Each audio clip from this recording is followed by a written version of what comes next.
Onions are one of the oldest cultivated vegetables on Earth.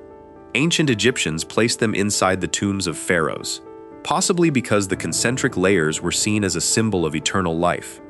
Workers building the Great Pyramids were fed onions as part of their daily rations. Every culture that cooks has found a use for them. And here is the part that surprises people. Nearly every common onion, the yellow, the red, the white, the sweet, they are all technically the same species, Allium cepa. The differences come down to centuries of selective breeding in different soils, climates, and cultures around the world. The yellow onion is the workhorse of the kitchen. It dominates grocery store shelves across the United States, Canada, and most of Europe. And if a recipe just says onion, without specifying a type, it almost always means yellow.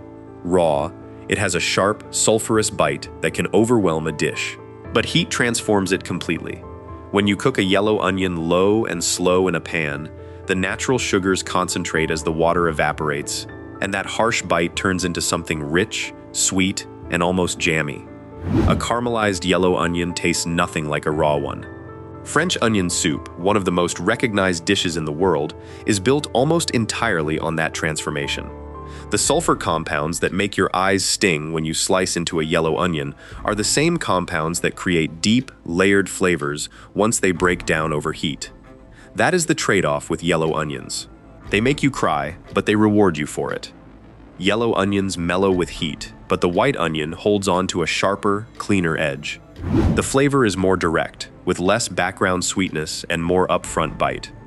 White onions also have a higher water content, which gives them a crunchier texture, but means they do not store as long. In Mexican cooking, the white onion is essential. It is the standard onion in fresh salsas, pico de gallo, and guacamole, where its clean sharpness cuts through rich, heavy flavors without adding the slight caramel undertone that yellow onions carry. Street tacos across Mexico are almost always finished with diced raw white onion and a scatter of fresh cilantro. Outside of Latin American kitchens, white onions are less common and tend to take up far less space in the produce section. But in any recipe that calls for a raw onion with a sharp, straightforward punch, the white onion is the one to reach for.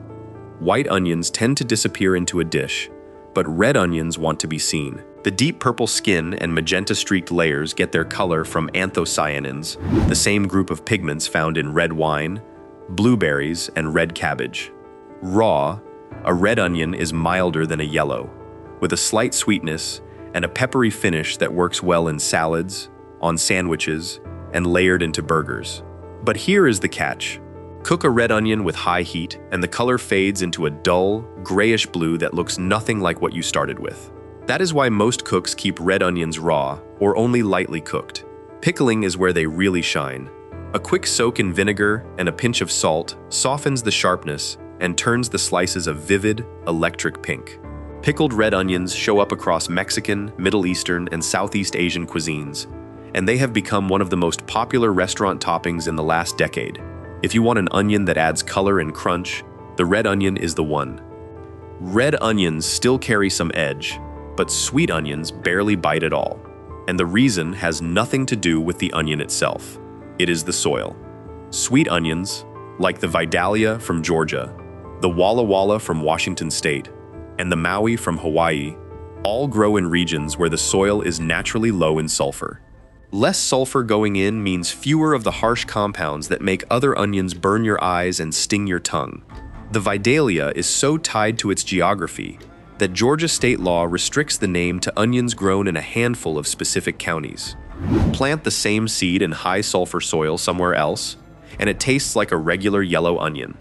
And despite what the name suggests, sweet onions do not actually contain more sugar than a standard yellow. They simply have less of the sulfur compounds that normally mask the sweetness.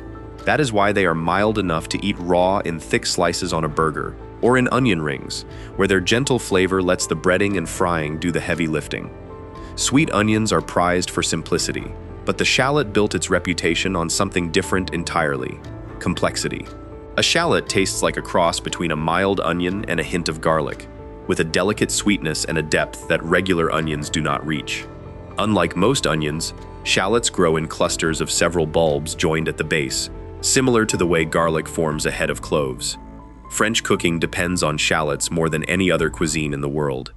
They form the backbone of vinaigrettes, pan sauces, mignonette for oysters, and classic béarnaise. But shallots are just as essential across Southeast Asia. In Thailand, Vietnam, and Indonesia, thinly sliced shallots are fried until golden and crispy, then scattered over noodle soups, rice dishes, and curries as a finishing touch. The flavor they add is hard to replicate with any other allium.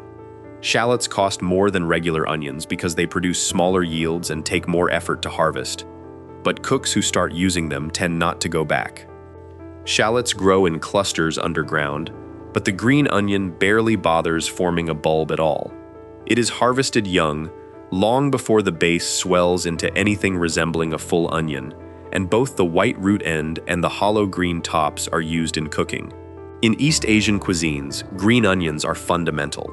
Chinese stir-fries, Japanese ramen, Korean scallion pancakes, and dozens of other dishes depend on them for a fresh, bright bite that cooked onions simply cannot provide. The white part holds more concentrated flavor and stands up to heat. The green part is milder and almost always added raw at the very end, or sliced thin as a finishing garnish. Whether you call them green onions or scallions depends largely on where you live.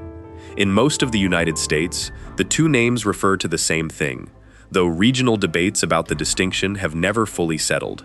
And here is a trick that catches people off guard the first time they try it. Place the root end of a green onion in a glass of water on a kitchen windowsill, and it will regrow in a matter of days, repeatedly.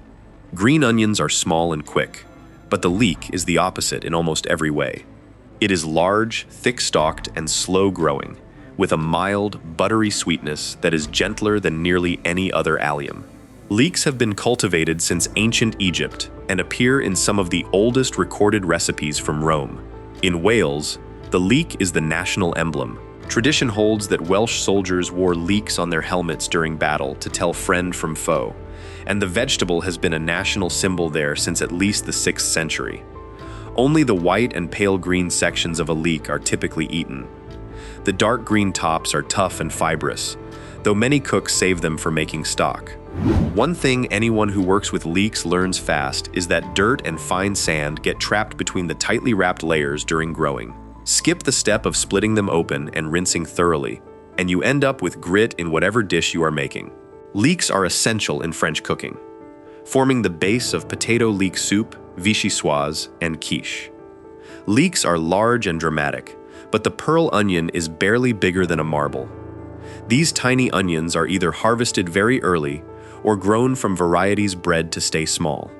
Their flavor is mild and faintly sweet, which makes them ideal for stews, roasts, and braises, where they soften into tender little bites that hold their shape. Classic French beef bourguignon calls for whole pearl onions simmered alongside the meat, but the most famous use of a pearl onion might be in a cocktail glass. The only difference between a Gibson martini and a standard martini is the garnish. A martini gets an olive. A Gibson gets a pickled cocktail onion, which is almost always a pearl onion preserved in brine.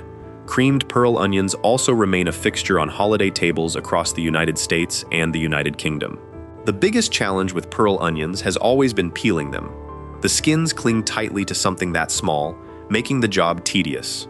The old kitchen trick is to blanch them in boiling water for 30 seconds, then shock them in ice water.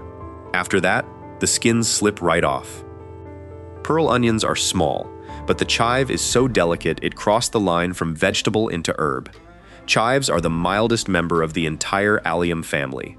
The thin, hollow green stalks carry just a whisper of onion flavor, enough to notice but never enough to compete with anything else on the plate. In French cooking, chives are one of the 4 fines herbes, alongside parsley, tarragon, and chervil. The one rule with chives is simple: heat ruins them. Cooking chives turns them limp and kills the flavor entirely, which is why they are almost always snipped with scissors over a finished dish at the very last moment. Baked potatoes topped with sour cream, cream cheese on a bagel, scrambled eggs, and the surface of a bowl of soup are all classic places where chives show up, never cooked into the dish, only placed on top. And one last thing worth knowing: the small purple blossoms that chive plants produce in spring are completely edible. They taste mildly of onion and look striking scattered across a salad or a plate of deviled eggs.